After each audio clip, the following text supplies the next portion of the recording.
Toto trošku doprava, trochu doľava. Prestaň, radšej ti ukážem, čo každá z týchto možností robí. Nech na budúce upravíš fotku rýchlejšie. Budem ti to ukazovať v Lightroome, ale môžeš použiť hociakú inú aplikáciu. Tie možnosti sú tam poväčšine rovnaké. Auto upraví fotku automaticky za teba.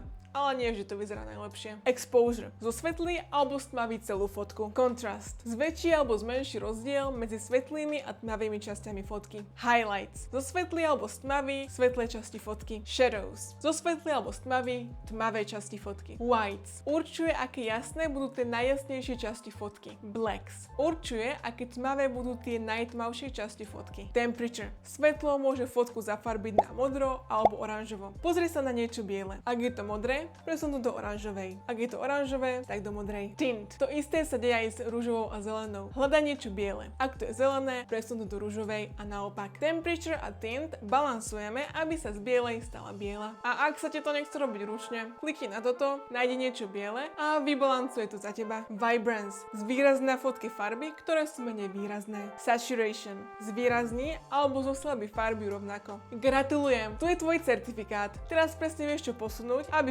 fotka vyzerala tak, ako chceš. A ešte nezabudni sledovať Praful, nech vieš odfotiť peknú fotku, ktorú môžeš potom upraviť.